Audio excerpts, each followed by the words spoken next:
주일 예배를 우리 하나님께 드리겠습니다.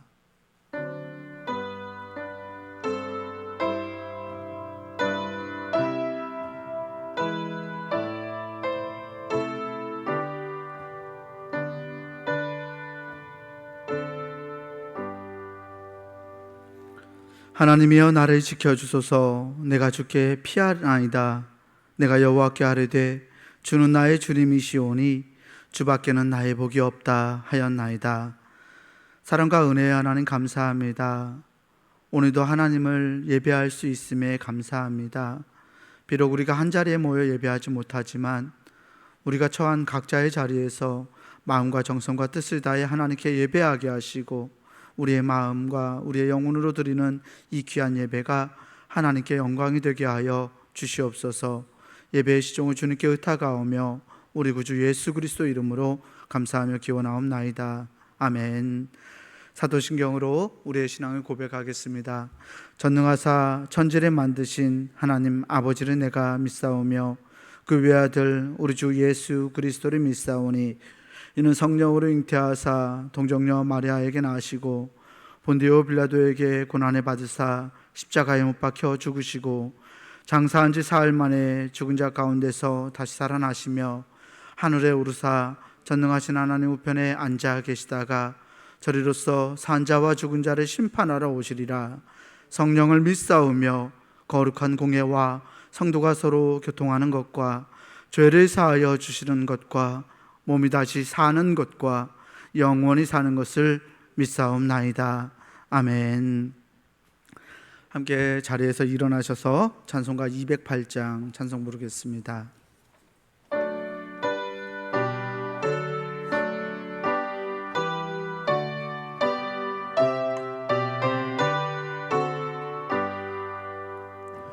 내 주의 나라와 주 계신 성전과 피 흘려 사신 교회를 늘 사랑합니다. 내 주의 교회는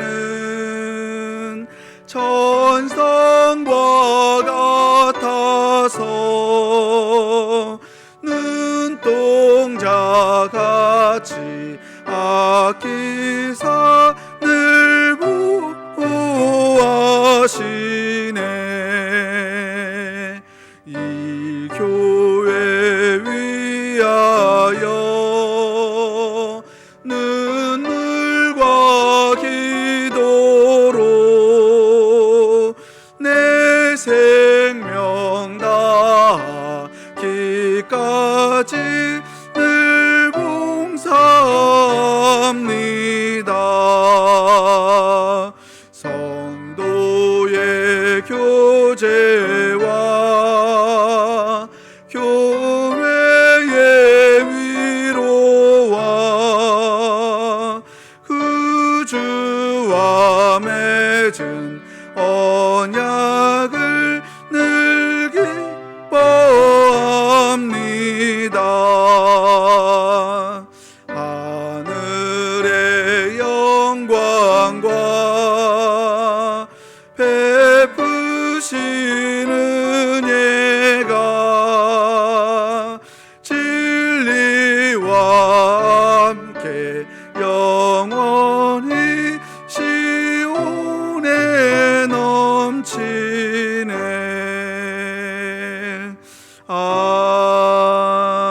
아멘. 공동기도 시간입니다. 중부교회 교인기도문으로 우리 함께 공동기도를 하겠습니다. 중부교회 교인기도문 함께 공동기도합니다. 혹 내가 하늘을 닫고 비를 내리지 아니하거나 혹 메뚜기들에게 토산을 먹게 하거나 혹 전염병이 내 백성 가운데에 유행하게 할 때에 내 이름으로 일컫는 내 백성이 그들의 악한 길에서 떠나 스스로 낮추고 기도하여 내 얼굴을 찾으면 내가 하늘에서 듣고 그들의 죄를 사하고 그들의 땅을 고칠지라.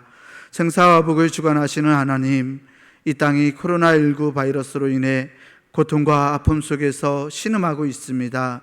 주여, 우리를 불쌍히 여겨 주시옵소서. 먼저 우리의 더러운 죄악을 용서해 주시옵소서. 우리가 죄악 속에 살아왔음을 고백합니다. 거룩하라고 하셨지만 거룩하지 못했고, 사랑하라고 하셨지만 사랑하지 못했습니다. 불의하고 죄로 가득한 사회를 보면서도 용납하고 때론 눈 감고 살아왔음을 회개합니다. 우리를 불쌍히 여기사 용서해 주시옵소서.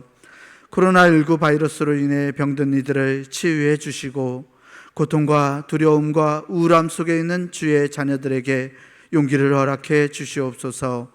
이 바이러스와 싸우는 지도자들과 의료진에게 지혜와 용기를 주셔서 지치지 않게 하시고 잘 인도하게 하여 주시옵소서. 이 악한 바이러스의 세력이 속히 물러가게 하시고 정치, 경제, 사회, 문화 모든 분야에 있어서 이 땅이 안정되게 회복시켜 주시옵소서. 보통의 평범한 삶이 복임을 알게 하시고 주님의 은혜 속에 살아왔음을 깨닫게 하여 주시옵소서. 하나님이 세우신 교회들을 보호하시고 우리 중부교회도 지켜주시옵소서. 모두의 건강과 안전을 지켜주시고 교회의 모든 예배와 활동이 정상화될 수 있도록 인도해 주시옵소서. 모든 백성이 고난 중에 하나님을 향하여 기도하게 하시고 모든 것이 하나님의 능력 안에 있음을 깨닫고 주께 돌아오는 기회가 되게 하여 주시옵소서. 우리를 사랑하시는 예수 그리스도의 이름으로 기도하옵나이다. 아멘. 교동문 16번 시편 28편 말씀 교독하겠습니다. 교동문 16번 말씀입니다.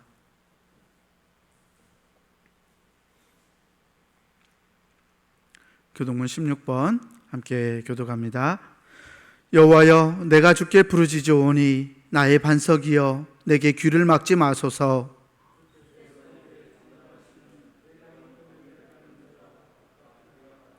내가 주의 지성소를 향하여 나의 손을 들고 주께 부르짖을 때에 악인과 악을 행하는 자들과 함께 나를 끌어내지 마옵소서.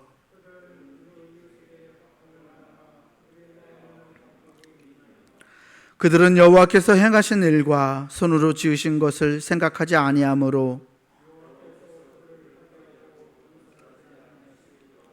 여호와를 찬송하며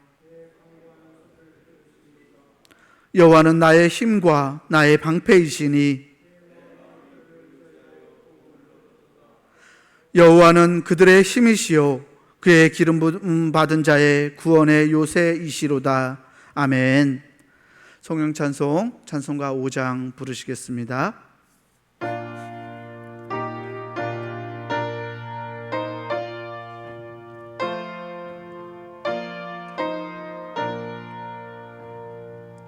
이 천지간 만물들아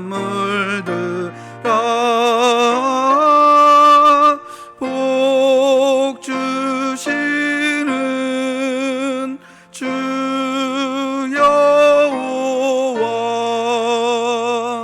전능 성부 성자 성령 찬송하고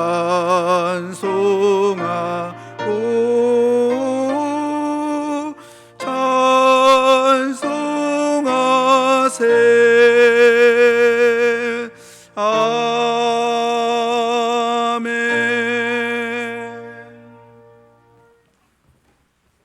할렐루야. 한 번 더 할까요? 할렐루야. 네, 반갑습니다. 교회 소식을 전하겠습니다. 8월 주제는 수련하는 달입니다. 우리가 수련하는 일에 또 몸과 마음과 우리 영혼도 수련하는 일에 힘써 주시기를 바랍니다. 핸드폰 경건한 예배를 위해서 여러분들의 휴대폰은 무음으로 잘 조정해 주시기를 바랍니다. 온라인으로 예배하는 우리 성도 여러분들도 핸드폰도 잘 정리해 주시고 또 온라인으로 예배하다 보면 예배에 집중하는 것이 더 어려운 것 같습니다. 주변을 잘 정리해 주시고 바른 태도와 모습으로 하나님 앞에 예배하도록 그렇게 해주시기를 바랍니다. 시탄원금, 다음 주일엔 시탄원금을 드립니다. 시탄원금은 교회가 겨울을 준비하는 예물입니다. 우리 중부교회를 사랑하는 마음으로 여러분들이 예물도 잘, 헌금도 잘 해주시기를 바라고요. 또 이렇게 온라인으로 예배하다 보니까 여러분들이 헌금하는 것도 불편하고 어려움이 있는 것 같습니다. 계좌번호를 통해서 여러분들이 헌금하실 수 있습니다. 그렇게 여러분들이 헌금도 잘 정성껏 해주시면 좋겠습니다. 예배, 코로나19 바이러스의 재확산으로 인해서 주일 예배와 수요 예배를 모이지 않고 온라인으로만 이렇게 예배를 드리고 있습니다. 다음 주일도 어려울 것 같고요. 다음 이제 수요일도 어려울 것 같습니다. 여러분들이 위해서 많이 기도해 주시면 좋겠습니다. 교회 홈페이지나 유튜브를 통해서 녹화 영상, 또 주일 낮 10시에는 이렇게 실시간 예배도 드리고 있습니다. 여러분들이 어떤 통로를 통해서든지 예배를 잘 드리시도록 그렇게 하시기 바랍니다.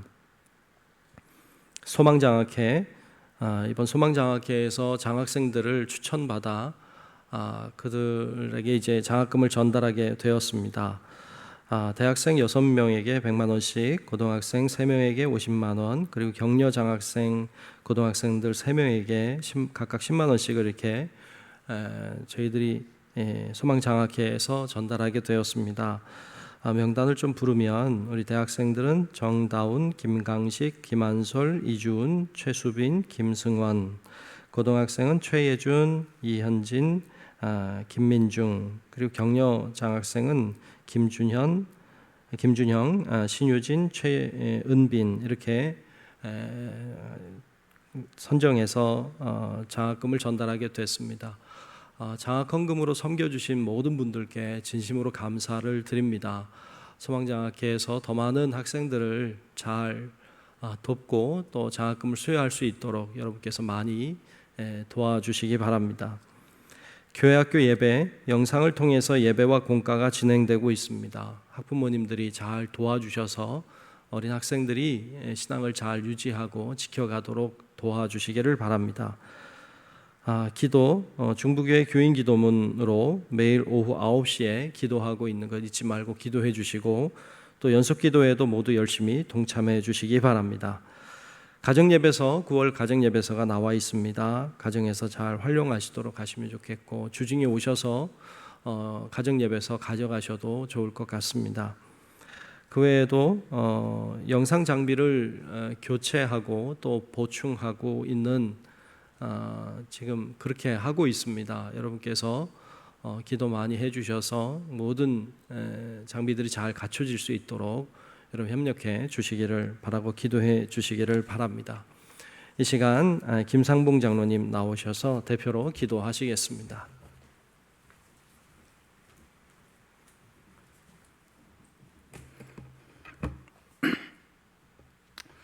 기도하시겠습니다. 전지전능하신 창조주 하나님을 찬양합니다. 암흑과 같은 한치 앞을 내다볼 수 없는 세상 속에서도 주님의 크고 넘치는 사랑으로 보호하여 주셔서 험난한 세상을 말씀으로 이기고 오늘 거룩한 주님의 날에 세상의 모든 근심과 걱정을 주님 앞에 내려놓고 주님의 주시는 위로와 평안을 얻게 하심을 감사합니다. 세상의 상처로 얼룩진 우리의 마음을 이 시간 주님의 십자가 앞에 내려놓고 머리를 숙였사오니 주님의 피 묻은 손으로 어루만져 주시고 십자가의 보혈로 씻겨지는 은혜를 내려 주시옵소서. 참사랑의 주님, 코로나19 바이러스로의 기나긴 전쟁에 많은 사람들이 지쳐가는 모습을 바라봅니다. 조용히 가진 바이러스가 다시금 2차 대유행의 기로에서 인간의 힘과 지혜로는 감당할 수 없음을 깨닫고 주님 앞에 머리를 숙였사오니 하나님이 개입하여 주시옵소서. 주님의 도우심을 간구하는 기도로 하나님의 지혜를 구하는 슬기로운 주의 자녀들 되게 하시고 하루빨리 예배가 회복되며 경제와 사회, 학업과 일상이 회복되어지는 은혜를 내려 주시옵소서. 특별히 하나님의 몸된 성전인 교회들을 축복하여 주셔서 하나님이 기뻐하는 교회들로 세워지게 하시고 빛과 소금의 사명을 감당하는 교회가 되게 하여 주시옵소서. 몇몇 잘못된 교회와 지도자들 때문에 온 교회가 사회로부터 지탄을 받는 일들이 일어나지 않도록 지혜를 주시고 지역의 파수꾼, 사랑의 전도자가 되어지며 지역사회에 꼭 필요한 교회들로 세워지게 하시고 나라와 민족을 위해 기도하는 하나님이 기뻐하는 교회들로 세워지기를 소원합니다.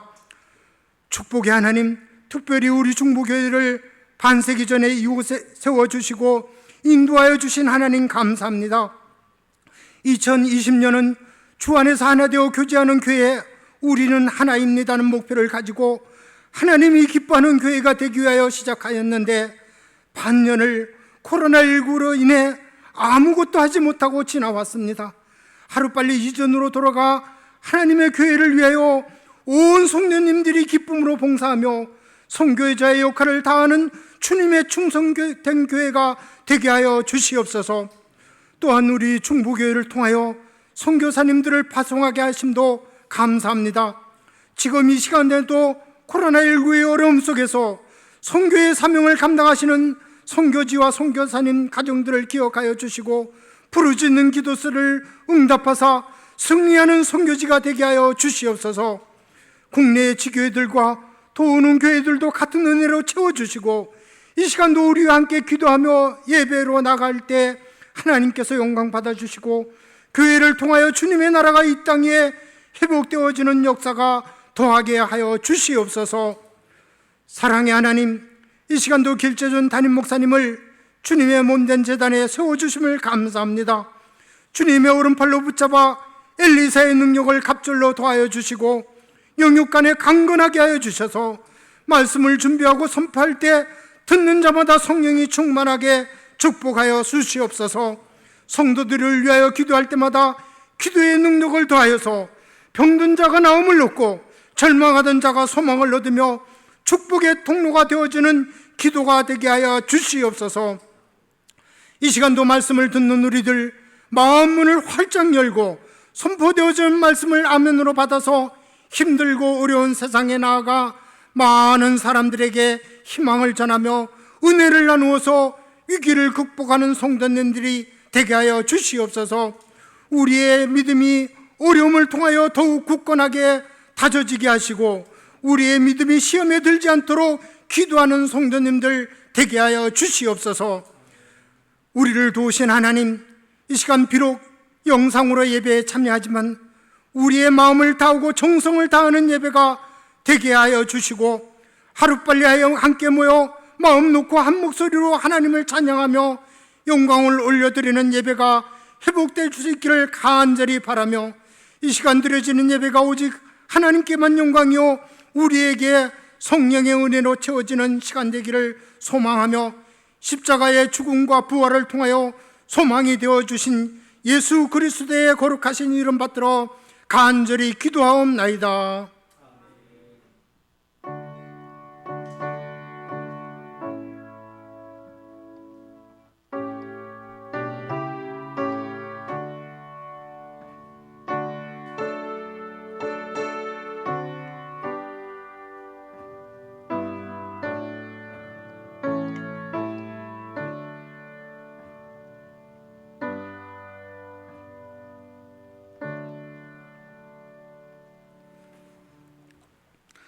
오늘 우리에게 주시는 하나님의 말씀은 로마서 1장 16절에서 17절까지 말씀입니다.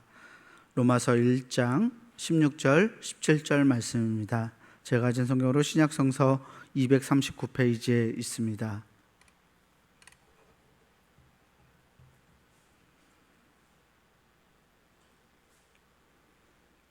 신약성서 239페이지 로마서 1장 16절에서 17절까지 말씀입니다.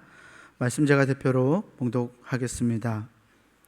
내가 복음을 부끄러워하지 아니하노니 이 복음은 모든 믿는 자에게 구원을 주시는 하나님의 능력이 됨이라. 먼저는 유대인에게요 그리고 헬라인에게로다. 복음에는 하나님의 의가 나타나서 믿음으로 믿음에 이르게 하나니 기록된 바 오직 의인은 믿음으로 말미암아 살리라 함과 같으니라. 아멘. 주제 설교 믿음을 정비하라. 오늘 두 번째 시간입니다. 믿음으로 살리라 라는 제목으로 담임 목사님께서 하나님 말씀 선포하시겠습니다. 할렐루야. 한 번 더 할까요? 할렐루야. 네, 오늘도 함께 예배하는 우리 모든 주님의 자녀들, 또 온라인으로 가정에서 혹은 여러분 있는 처소에서 하나님 앞에 예배하는 우리 모두 위에 하나님의 동일하신 은혜가 다 임하시기를 주의 이름으로 축복합니다. 오늘은 믿음을 정비하라 두 번째 시간으로 믿음으로 살리라 라는 제목으로 말씀을 나누려고 합니다. 말씀을 나눌 때 우리가 진실로 믿음으로 살아내는, 또 믿음의 중요성을 깨닫는 놀라운 은혜가 있기를 주의 이름으로 축원합니다. 사람이 사는 데 있어서 가장 중요한 것, 가장 기본이 되는 것 중에 하나가 믿음입니다. 믿음이 없으면 사람은 사실 한순간도 살아갈 수 없습니다. 믿음이 없다면 사람은 미칠지도 모릅니다.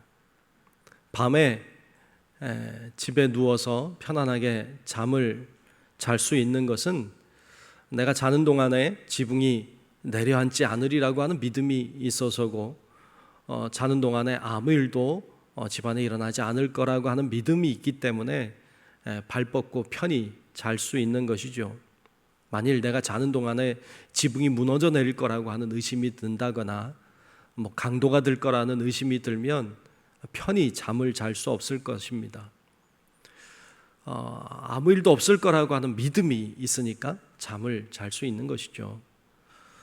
누군가를 만날 때도 그래요. 누군가를 만날 때에도 이 사람을 만나서 내가 좋은 교제가 될 거다, 내가 이 사람과 함께하면 좋은 결과가 있을 거라고 하는 어떤 믿음이 있으니까 그 사람을 만나는 것이지, 만일 저 사람이 나를 죽일지도 모른다고 하는 의심이 들어오면 그 사람을 편히 만날 수 없을 것입니다. 길을 걸어갈 때에도 길을 걸어가면 내가 잘 걸어갈 수 있을 거라고 믿으니까 걸어가는 거지, 이거 한 발자국 내밀면 여기 갑자기 싱크홀이 생겨가지고 푹 꺼질 거다 이렇게 생각하면요, 앞으로 발 한 발짝도 내밀 수 없을 겁니다. 사람이 살아가는 데 있어서 모든 것이 다 어떤 믿음이 있기 때문에 살아가는 것이죠. 만약에 의심이 들고 불신이 생기면 그 어떤 것도, 그 아무것도 할 수 없을 것입니다. 인간 안에는 이와 같은 믿음이 있기 때문에 살아가고 있는데, 하나님에 대한 어떤 신에 대한 믿음도 동일합니다. 사람들 마음속에는, 누구나 사람들의 마음속에는 절대자, 창조주에 대한 어떤 개념, 관념이 들어 있습니다. 그래서 인간은 누구나 어떤 절대자를 믿고 살아가고 있죠. 그런데 어떤 사람들은 이런 사람들이 있어요. 나는 신을 믿지 않는다, 나는 무신론자다, 그렇게 말하는 사람들이 있습니다. 자신이 무신론자라고, 내가 무신론자라고 말은 하지만 점도 보고, 때때로 운세도 점치고, 또 신기한 거 있다면 그거를 신기해하고, 운명이라고 말하고 이러면 그 사람 무신론자 아닙니다. 그 사람은 무신론자가 아니고 무속인이죠. 무속 종교인이죠. 엄밀한 의미에서 볼 때 이 세상에 무신론자란 사실 없습니다. 사람은 무엇을 믿어도 믿고 삽니다. 어떤 사람은 돈을 믿고 살기도 하고요, 어떤 사람은 자신의 주목을 믿고, 자신의 판단력, 자신의 어떤 생각을 믿고 살기도 합니다. 이것도 다 일종의 신입니다. 어떤 돈의 신이기도 하고요, 어떤 자신을 믿는 자신이 신이 되기도 하고요, 잡신을 믿고 살아가고 있는 것이죠. 그런 의미에서, 엄밀한 의미에서 따져보면 그러므로 이 세상에 무신론자란 존재하기가 어렵습니다. 사람은 다 무엇인가를 믿고 무엇인가를 의지하고 살아가게 되어 있고, 그럴 수밖에 없는 존재가 바로 인간입니다. 자, 그렇다면 우리 기독교인은 무엇을 믿는 것일까요? 여러분, 우리는 무엇을 믿으며 살고 계십니까? 우리는 하나님을 믿습니다. 절대자이고 창조주이신 하나님을 믿어요. 뿐만 아니라 그 하나님께 나아갈 수 있는 방법은 오직 예수 그리스도밖에 없다고, 예수님만이 길이고 진리고 생명이 되어주신다고 우리는 믿고 있습니다. 뿐만 아니라 오직 예수님만이 그리스도이시고 예수님만이 구세주 되신다고 하는 사실을 우리는 믿고 있는 것입니다. 무신론자들이나 타 종교를 믿는 사람들이 우리가 하나님을 믿는다, 우리가 예수님만이 길임을 믿는다고 말할 때 이 신앙을 그리 중요하게 여기지 않을 수도 있습니다. 하지만 그들은 중요하게 여기지 않는다고 할지라도 우리들에게 있어서는 예수님만이 길이라고 하는, 예수님만이 진리이시라고 하는 이 신앙의 믿음은 그 무엇과도 바꿀 수 없고 무엇과도 타협할 수 없는 너무나도 소중한 것입니다. 자, 그러면 하나님께 나아갈 수 있는, 더 하나님의 나라에 들어갈 수 있는, 우리가 쉽게 천국에 들어갈 수 있다고 말하는 그 방법은 무엇입니까? 그것에 대하여 제가 어렸을 때 많이 불렀던 그 교회학교에서 불렀던 그 복음성가가 하나 있죠. 여러분 잘 알죠? 이런 노래였어요. 돈으로도 못 가요 하나님 나라, 힘으로도 못 가요 하나님 나라. 어떻게 하면 가요? 거듭나면 가는 나라 하나님 나라. 뭐로 갑니까? 믿음으로 가는 나라 하나님 나라. 이런 노래 있었어요. 기억하시나요? 2절에는 그런 가사도 나와요. 벼슬로도 못 가요, 지식으로도 못 가요, 어여뻐도 못 가요, 마음 착해도 못 가요. 거듭나면 가는 나라 하나님 나라, 믿음으로 가는 나라 하나님 나라라고 노래하고 있습니다. 무엇입니까? 하나님 나라에 가는 유일한 방법은 믿음이라고 이야기하고 있습니다. 그러므로 이 믿음이라고 하는 건 너무너무 소중한 것입니다.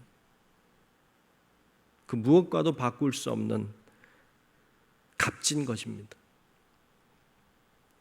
사도 바울이 로마서를 기록할 때만 해도 그 유대교의 율법주의적인 성향은 굉장히 특별했습니다.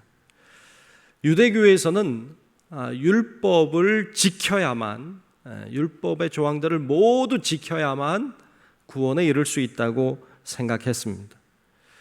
즉 그런 율법의 조항들을 모두 다 지켜야만, 즉 율법을 행해야만 구원을 받을 수 있다고 그렇게 강조하고 주장했습니다. 하지만 예수 그리스도를 통해서 우리들에게, 예수님이 우리들에게 그의 삶을 통해서 보여주신 사건을 우리가 돌아보면 주님이 우리들에게 강조했던 것은 율법에 있는 모든 조항들을 다 지켜야만 구원받는 것이라고 말씀하지 아니하고 복음을 이야기하셨습니다. 주님은 복음을 통하여 우리에게 구원이 임한다고 하는 사실을, 복음을 믿는 믿음이 우리를 구원에 이르게 하신다는 사실을 가르쳐 주고 있습니다. 자, 그러면 복음이 무엇일까요? 복음이 무엇이냐고 물으면 여러분 뭐라고 답을 하시겠어요? 우리가 복음을 믿는다고 하는데 복음이라고 하는 건 말 뜻 그대로 기쁜 소식입니다. 복음은 기쁨의 소식, 기쁜 소식이에요. 그럼 뭐가 기쁜 소식입니까? 여러분들에게 기쁜 소식은 뭡니까? 여러분 인류에 있어서 가장 기쁜 소식, 복음이라고 하는 건 이런 거죠. 하나님이 우리를 사랑하신다는 것.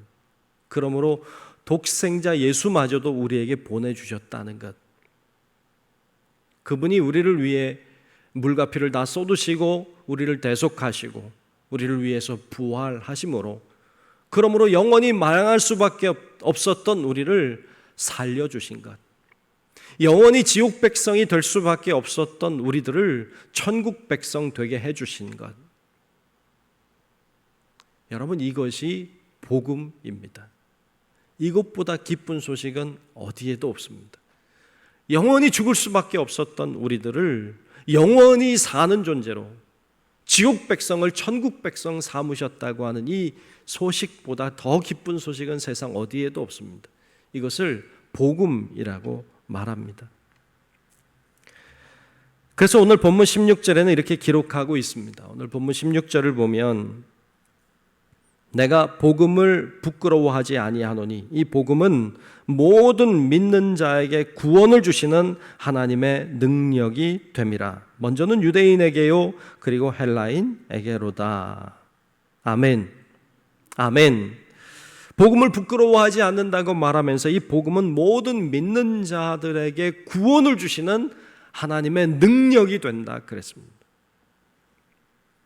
자, 그러면 한번 정리를 한번 해봅시다. 제가 묻는 말에 여러분 한번 속으로라도 한번 답을 해보시면 어떨까요? 첫 번째, 그리스도인은 무엇을 믿습니까? 그리스도인은 뭘 믿는 거예요? 물론 하나님 믿고 예수님 믿고 그분의 사역을 믿고 이걸 다 통틀어서 뭐라고 말하느냐? 복음이라고 말합니다. 어쩌면 우리는 무엇을 믿는 것입니까? 우리는 복음을 믿는 것이죠. 자, 그러면 두 번째로, 그럼 복음은 무엇입니까? 복음, 아까 설명한 것처럼 복음이라고 하는 건 기쁜 소식이에요. 뭐가 기쁜 소식이에요? 하나님이 우리를 사랑하신다는 것, 그러므로 독생자 예수를 우리에게 내어주셨다는 것, 그분의 죽으심과 그분의 부활하심을 통하여 영원히 망할 수밖에 없었던 우리가 영원한 생명을 얻게 되었다는 것, 영원한 지옥 백성이 될 수밖에 없었던 우리들이 예수님의 그 은혜로 우리가 영원한 천국 백성이 되었다고 하는 것, 이게 복음입니다. 자, 그러면 세 번째로, 그럼 복음의 핵심은 무엇입니까? 복음의 핵심은 무엇일까요? 복음의 핵심은 예수 그리스도가 길이요 진리요 생명이시라고 하는 걸 믿는 것입니다. 즉 복음의 핵심은 무엇에 있느냐? 믿음에 있습니다. 예수님만이 그리스도시고 예수님만이 구세주이심을 믿는 것입니다. 그 믿음이 우리를 구원하시는 것이죠. 이 복음을 우리가 알고 있기 때문에, 이 기쁜 소식을 알고 있기 때문에 우리 나아가서 부끄러움 없이 복음을 전하는 것이고요, 또 전해야 하는 것입니다. 그들에게도 이 소식은 기쁨의 소식이 되어야만 하기 때문에, 그들도 천국 백성이 되어야 하기 때문에 나가서 복음을 전하고 있는 것입니다. 자, 이 복음에 대하여서 오늘 본문 17절에는 몇 가지를 알려주고 있습니다. 함께 생각해 보려고 합니다. 첫 번째로, 복음에는 하나님의 의가 나타납니다. 복음에는 하나님의 의가 나타나고 있어요. 오늘 본문 17절 이렇게 시작하고 있죠. 복음에는 하나님의 의가 나타나서라고 시작합니다. 예, 복음에는 하나님의 의가 나타났습니다. 하나님의 의가 뭘까요? 네, 바울이 참 좋아하는 이 하나님의 의라고 말하는 것이 무엇인지에 대하여는 굉장히 논란이 많습니다. 뭐 다 살펴볼 수 없을 정도로 굉장히 논란이 되고 있는 구절이긴 한데, 과연 사도 바울이 이 구절에서 우리들에게 말하고 싶은 건 무엇인가 하는 걸 찾아볼 필요가 있습니다. 복음에는 하나님의 의, 하나님의 의로우심, 의로우신 하나님의 모습이 들어있다, 뭐 그렇게도 볼 수 있겠지만, 더 구체적으로 나아가면 복음에는 우리가 하나님의 의로, 우리가 의로워질 수 있는, 우리도 의로워질 수 있는 방법이 들어있다는 이야기를 하고 싶은 듯 보입니다. 우리가 하나님이 의로운 것처럼 복음에는 우리도 의로워질 수 있는 그런 방법이 들어있다는 것이죠. 자, 그러면 우리가 어떻게 하면 의로워질 수 있습니까? 우리가 의로워지려면, 우리가 의인이 되고 우리가 의로운 사람이 되려면 내가 의로운 행동을 해야 된다고 생각하는 건 옳지 않습니다. 그 방법으로는 의로워질 사람이 아무도 없습니다. 주님은 그 방법을 택하지 아니하고 믿는 자를 의롭다고 하셨습니다. 믿는 자를 의롭다고 하셨어요. 그러므로 의로워지는 방법은 무엇인가? 믿음을 가지는 것입니다. 복음을 믿는 것입니다. 그것이 바로 우리가 의로워지는 방법임을 이야기하고 있습니다. 예수 그리스도의 사건을 믿음으로 우리가 의롭게 되고 의롭게 된 자에게 구원이 이르는 것입니다. 이것이 하나님이 우리들에게 보여주시는 방법입니다. 자, 다시 한번 정리해 보면, 자, 천국에 들어가는 사람, 쉽게 천국에 하나님의 나라에 들어갈 수 있는 사람은 어떤 사람일까요? 어떤 사람이 천국에 갈까요? 의로운 자가 갑니다. 그럼 어떻게 의로워질 수 있습니까? 내가 의로운 행동을 해서요? 아니요. 그 방법을 통해서는 아무도 의로운 자가 될 수 없습니다. 이 세상에 있는 모든 사람은 다 죄인일 뿐이지 의인은 없다 했습니다. 의인이 될 수 있는 방법은 예수 그리스도를 나의 구세주로 믿는 것입니다. 그 믿음이 우리를 의롭게 만들고 의로워졌기에 주님은 우리를 영원한 천국으로 인도하시는 것입니다. 그러므로 구원에 이르게 하는 방법은 믿음이고 믿음이 그래서 소중하고 값진 것입니다. 두 번째로 오늘 본문 17절에 이어서 이렇게 이야기하고 있는데 믿음으로 믿음에 이르게 한다고 말씀하고 있습니다. 믿음으로 믿음에 이르게 합니다. 오늘 본문 17절을 다시 보면 중간에 믿음으로 믿음에 이르게 하나니라고 했습니다. 무슨 말일까요? 믿음으로 믿음에 이르게 한다는 말이 무슨 말일까요? 믿음으로 믿음에 이르게 한다. 믿음이 또 다른 믿음을 낳는다, 그런 말일까요? 사실 이 말씀은 믿음으로 믿음에 이르게 한다는 말은 믿음이 진짜 믿음을 가져온다는 말입니다. 믿음이 진짜 나를 의로운 자 되게 하고 믿음이 진짜 하나님과의 좋은 관계를 세워가게 한다는 의미로 말씀하고 있습니다. 그래서 공동 번역을 보면 거긴 이렇게 아주 대놓고 번역을 이렇게 했어요. 공동 번역을 보면 인간은 오직 믿음을 통해서 하나님과 올바른 관계를 가지게 됩니다. 뒤에 나오는 믿음을 하나님과 올바른 관계라고 번역을 하고 있습니다. 그러니까 믿음이 하나님과의 올바른 관계를 가지게 만든다, 그런 의미로 사용하고 있어요.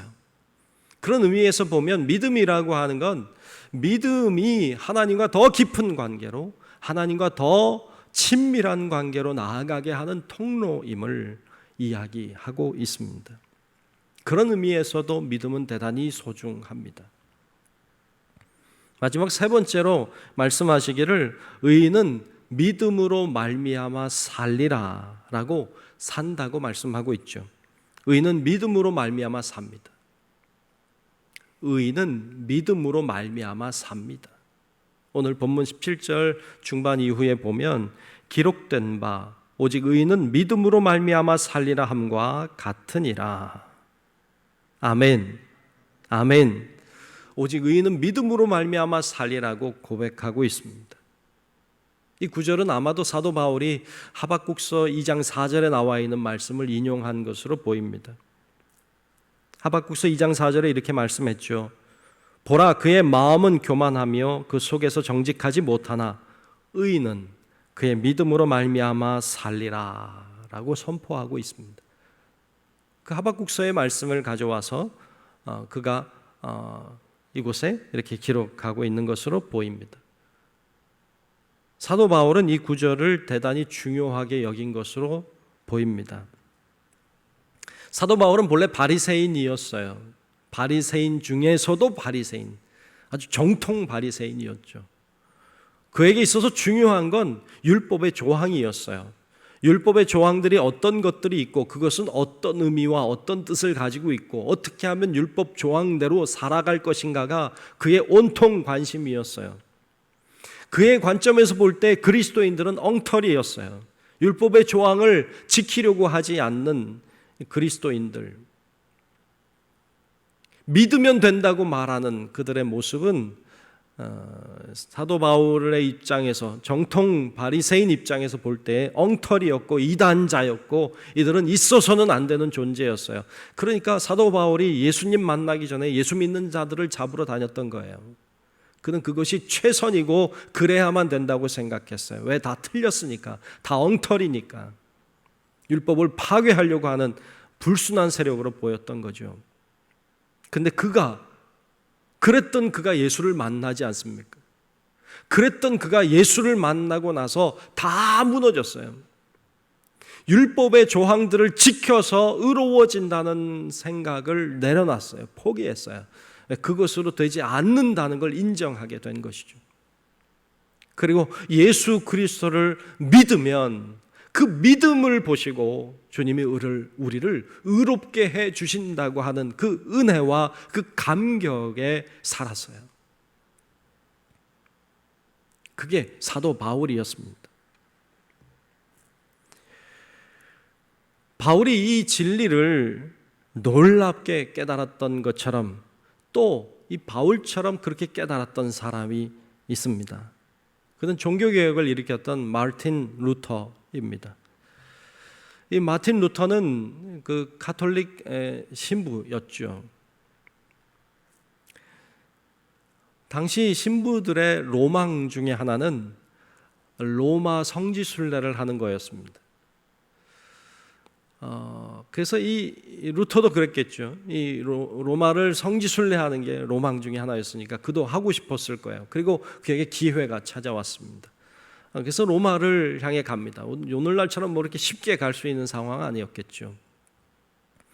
그곳에 가서 성당을 방문하게 되었는데, 오늘날에 뭐 제일 유명한 로마의 성당 그러면 뭐 성 베드로 성당 우리 흔히 얘기합니다만 그 당시만 해도 뭐 그건 그렇게 뭐 유명하지 않았습니다.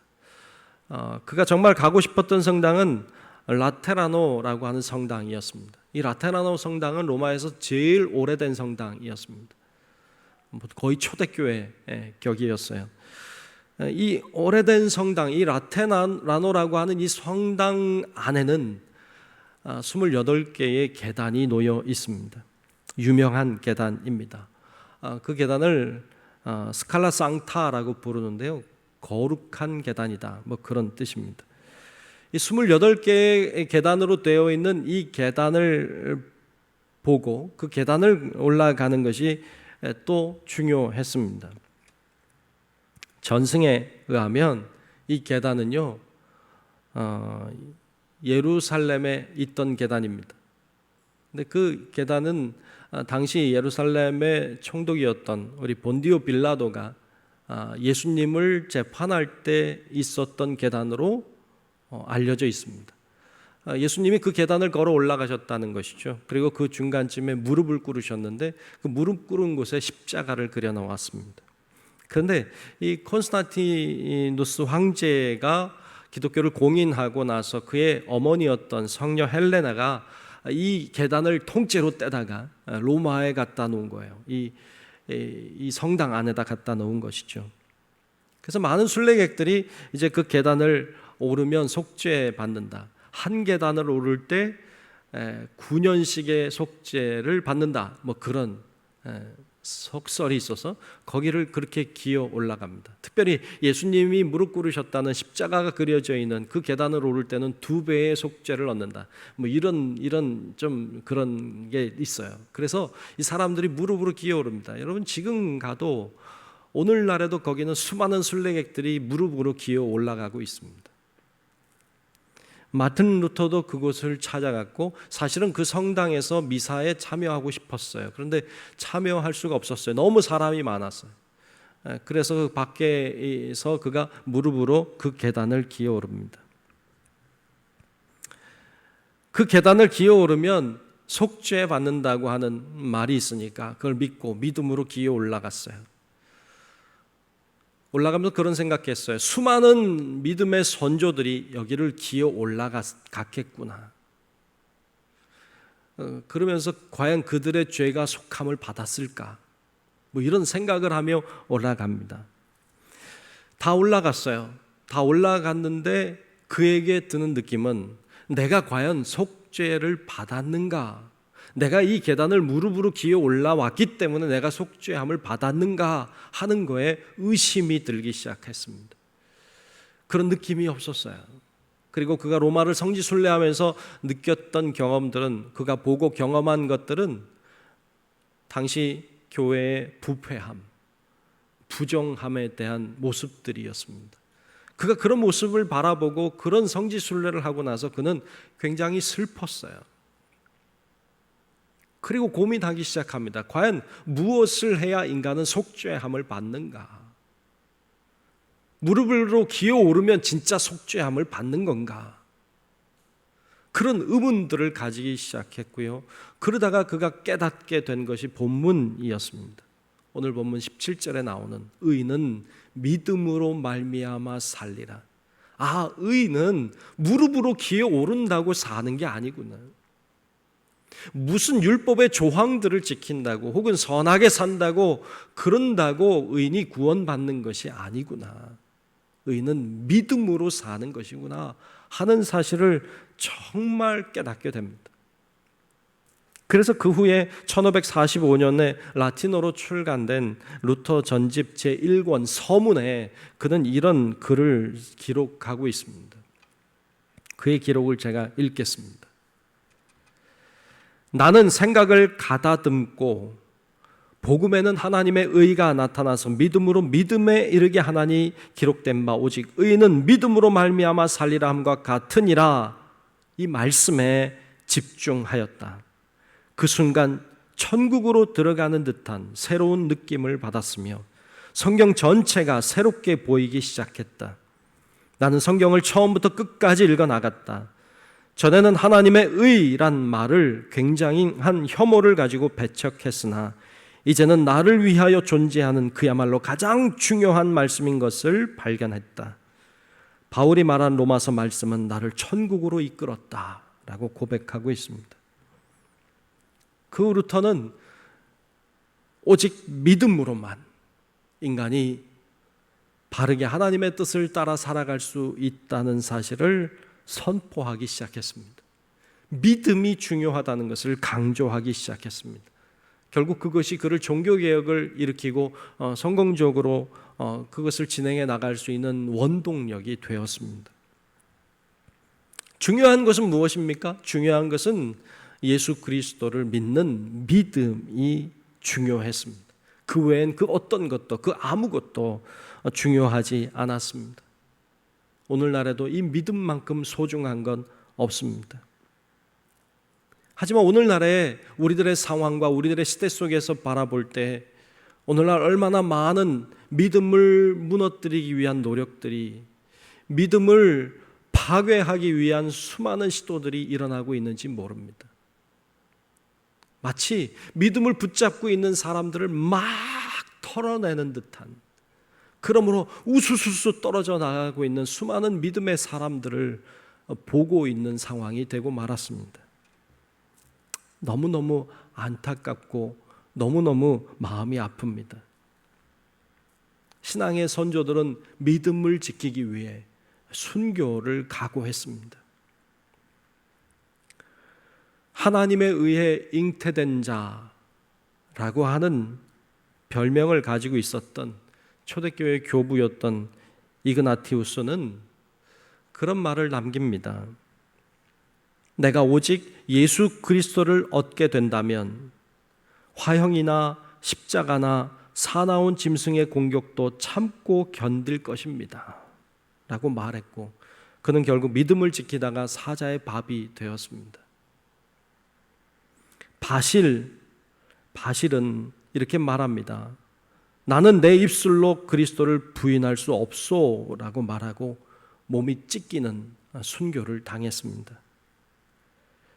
제롬은 불길 속에서 이 영혼을 그리스도 당신께 드리나이다 라고 고백한 후에 화형을 당했습니다.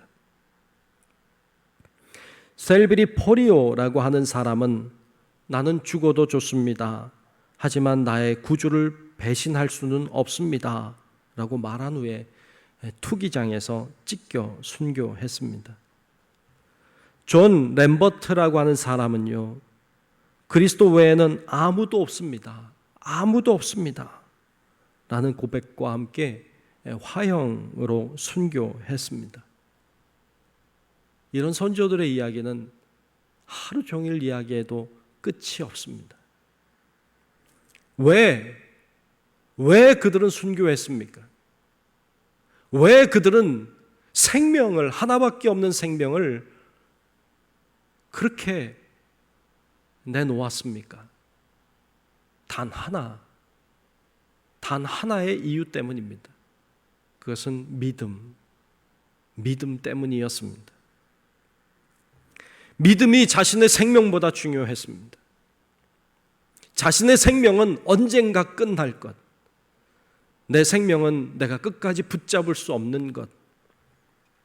하지만 믿음은 영원한 것, 믿음은 영원한 것임을 믿었기에 있다가 사라질 것 붙잡지 않고 영원한 것을 붙잡은 믿음의 선조들이었습니다. 종종 29살 젊은 나이에 에콰도르에 있는 와오다니라고 하는 부족을 선교하기 위해 들어갔다가 29살 젊은 나이에 무참하게 살해당함으로 순교했던 짐 엘리엇이라고 하는 선교사를 기억합니다. 그 젊은 나이에 선교도 제대로 못 해보고 그렇게 순교할 수밖에 없었던 이 젊은 선교사의 일기장에 이런 말이 기록이 되어 있습니다. 그의 말을, 일기장에 기록한 그의 글을 제가 읽겠습니다. 결코 놓칠 수 없는 그 무엇을 위하여, 결코 놓칠 수 없는 그 무엇이란 믿음 아닐까 싶습니다. 그것을 위하여 결국 끝까지 붙들고 있을 수 없는 것을 바치는 사람은 결코 바보가 아닙니다. 젊음은 지나가는 것입니다. 명성도, 자기 만족도, 쾌락도, 그리고 물질도 결국은 붙들고 있을 수 없습니다. 그것을 버리고 포기하는 자는 결코 어리석은 자가 아닙니다. 오 하나님, 오래 살기를 구하지 않습니다. 주의 뜻을 이루는 일에 제 삶이 쓰임받기를 소원합니다. 주여 저를 불태워 주옵소서 라고 일기장에 기록했습니다. 그는 붙잡을 수 없는 것을 붙잡지 않았습니다. 영원한 것을 붙잡은 사람이었습니다. 수많은 선조들은 믿음을 위해 자신의 삶을 불태웠습니다. 순교도 마다하지 않았습니다. 그런데 오늘 우리들의 믿음은 어떠합니까?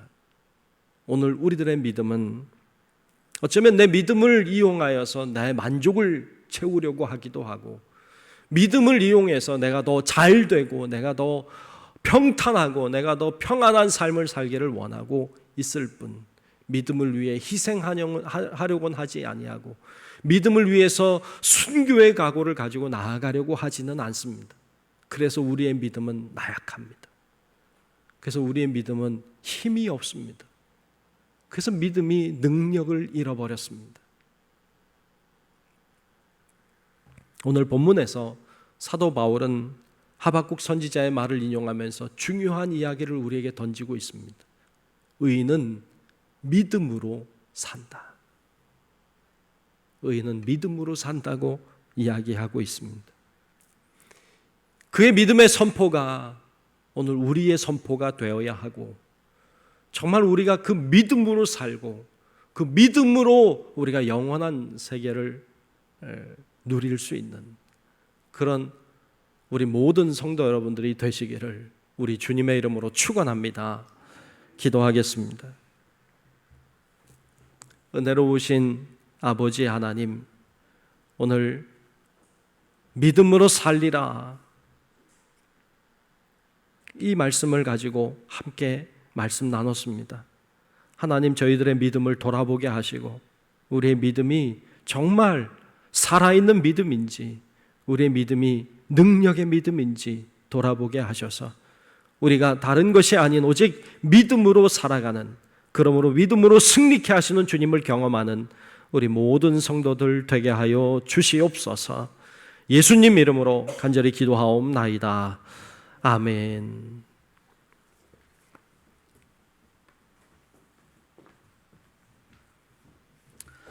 우리 함께 찬송가 191장 찬송 부르시면서 하나님께 예물 드리겠습니다. 찬송가 191장입니다.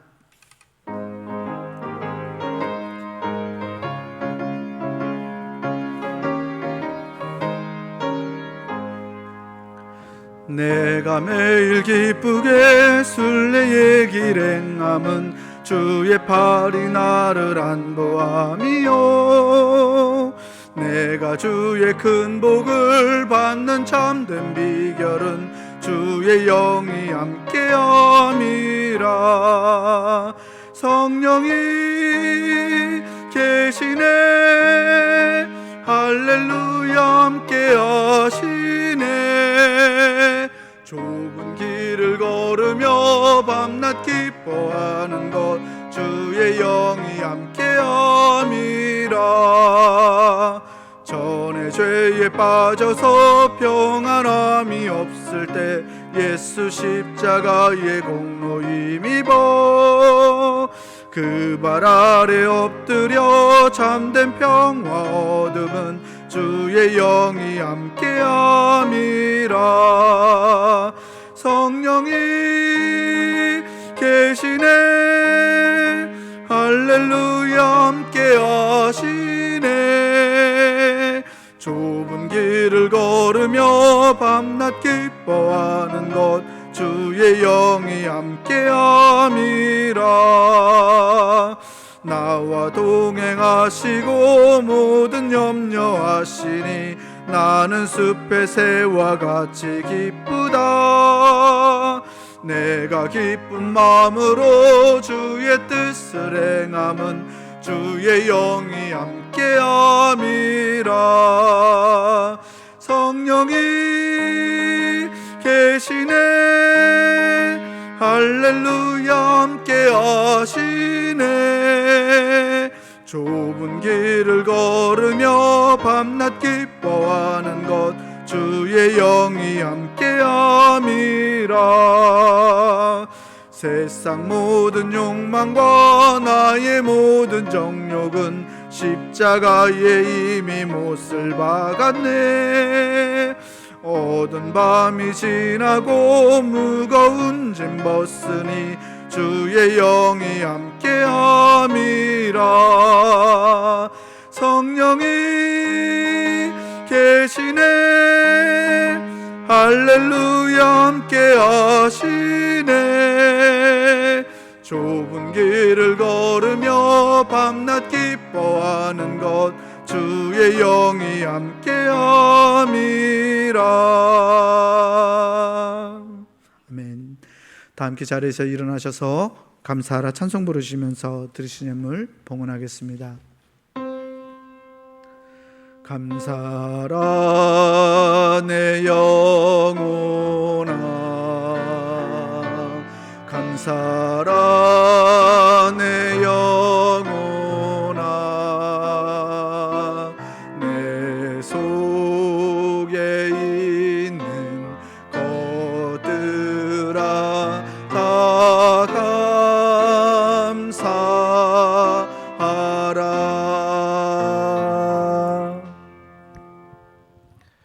거룩하신 아버지 하나님, 하나님 앞에 오늘도 예배드리며 또 정성껏 예물을 구별하여 주께 올려 드립니다. 하나님, 이 예물을 주님께서 기뻐 흠양하시며 우리 모두에게 하늘의 신령한 은혜와 능력과 이 땅이 아름답고 기름진 것들로 축복하여 주시옵소서. 하나님 앞에 마음과 정성과 뜻을 다하는 주의 사랑하는 자녀들을 기억하여 주시고, 또 하나님 앞에 온라인으로 예배 드리는 이 시간이지만 그러나 최선을 다하고 정성을 다하는 그들의 심령과 우리 사랑하는 성도들의 마음과 생활을 붙들어 주시고 하나님의 놀라운 은혜와 능력으로 덮어 주시옵소서. 여러 가지 바이러스로 인해 생기는 여러 가지 아픔의 문제들이 우리 가운데 산재해 있고, 이로 인해서 경제적으로도 어렵고 살아가는 삶의 터전들이 흔들리는 사람들이 많이 있는데, 하나님 불쌍히 여겨주시고 하나님의 긍휼하심의 손길로 붙잡아 주셔서 어려운 가운데서도 주님을 바라봄을 놓치지 않게 하시고 하나님이 도와주시고 하나님이 이끌어 주시고 인도하시는 놀라운 은혜를 경험하는 기회 되도록 인도하여 주시옵소서. 우리 사랑하는 성도들의 건강을 붙들어 주시고 생활 가운데 은혜를 베풀어 주시고 가정과 모든 삶을 주님 다스려 주시옵소서. 드리는 예물과 손길과 가정과 생활 위에 은혜 주시고 쓰이는 곳에 하나님의 놀라운 은혜가 일어나고 역사가 나타나기를 간절히 소망하며 살아계신 예수님 이름으로 간절히 축복하며 기도하옵나이다. 아멘.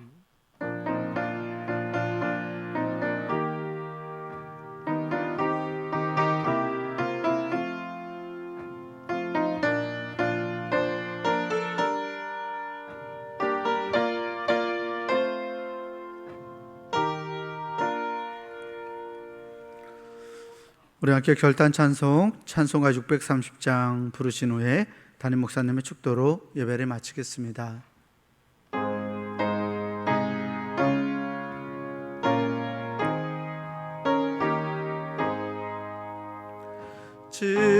진리와 생명 되신 주, 이 몸을 바치옵니다.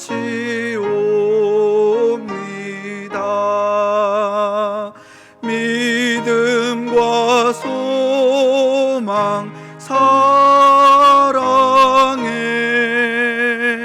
한 마음 되게 하소서. 아멘.